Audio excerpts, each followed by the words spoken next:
Hey guys, Hitman89 here. I hope you're doing great, and today we're gonna be diving into FIFA 23. Every year, a new FIFA comes out with minor changes, but this time, since Electronic Arts and FIFA are splitting up, this will officially be the last FIFA game made by EA. So the question we're gonna be answering with this review is this year's FIFA actually worth $70, or is it basically the same game with updated rosters? Right off the bat, we're gonna start this review with the graphics. This review was shot on both PS5 and Xbox Series X, but PC users will be happy to know they're finally getting the same version and not the old gen one like they did last year. Speaking of old gen, and before some of you say I should be reviewing the PS4 version cause that's what most people have, if you saved your money instead of throwing it at EA by pre-ordering every new FIFA and then later on buying those shitty packs, then you wouldn't still be on old gen, would you?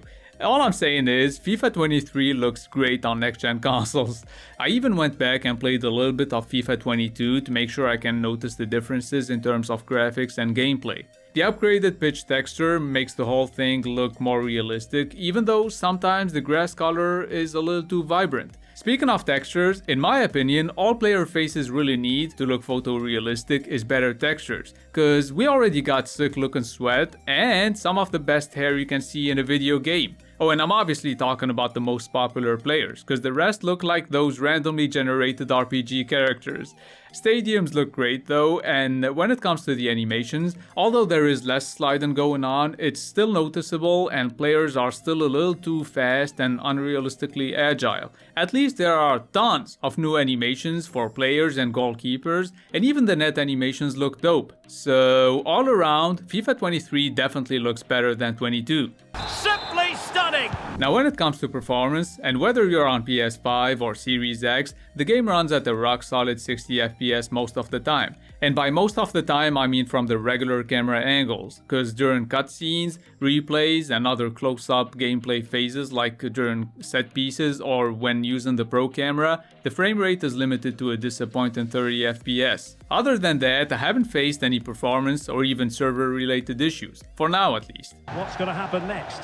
Exactly, with the EA servers, you never know. Oh, and PC users seem to be having a good time.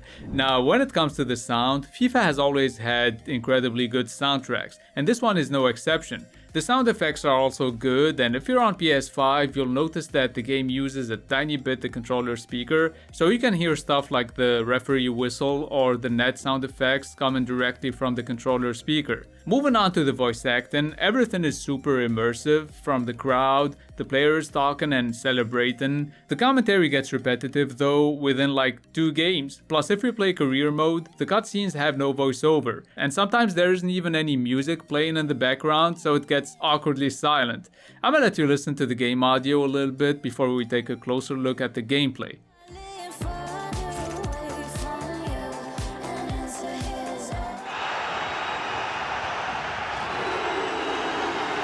Finding it forward. And a goal! An end-to-end game!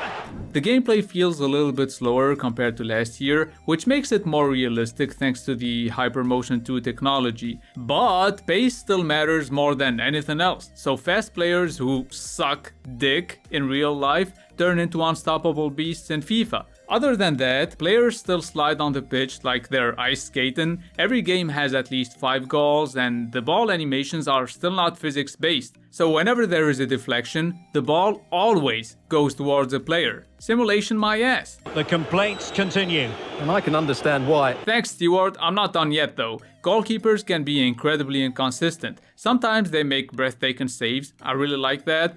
But some other times, it's like they do their best to avoid stopping a shot that's coming right at them. Oh, and the ball doesn't nearly bounce enough during ground passes, so it just looks like you're playing pinball instead of football. That being said, this is still the most realistic FIFA so far. Let's just hope it becomes less arcadey at some point. Anyway, we saw some of the cons, now let's take a look at the pros.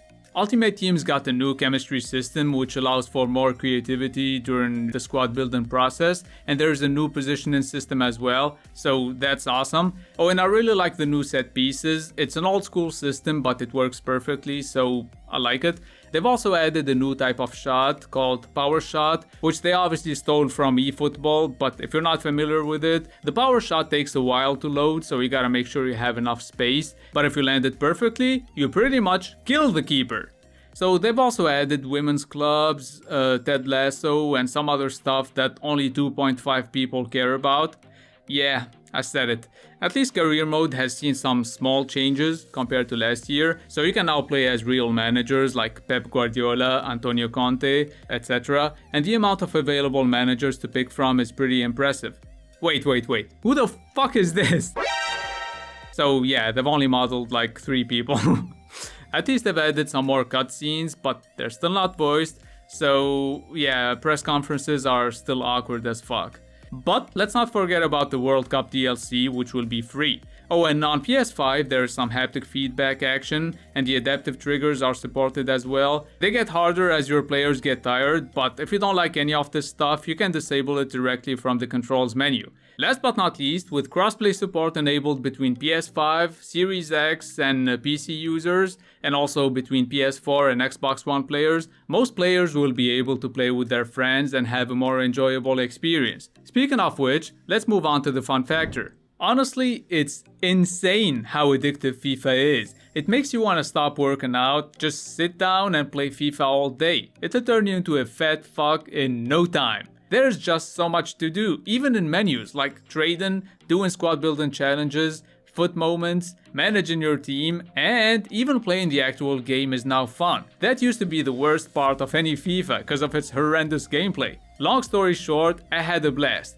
Anyway, let's discuss the value for money. Spending $60 every year on what's pretty much a big DLC is hardly justifiable, let alone $70 for the next gen version. Plus, if you're more of a career mode or a pro clubs guy, then you can obviously skip this installment because, as usual, Ultimate Team is the main focus here. Speaking of which, Ultimate Team's fun resides in starting with a squad made of pieces of shit and then slowly replacing them with good players. So don't spend any money on packs or any other microtransactions in a full-priced game for that matter, cause that just doesn't make any sense. FIFA 23 looks good, sounds amazing, plays slightly better than before, but you would expect the last FIFA to be a huge improvement over the previous one, and honestly, it's not. That's why I'm gonna give it a 7.5 out of 10.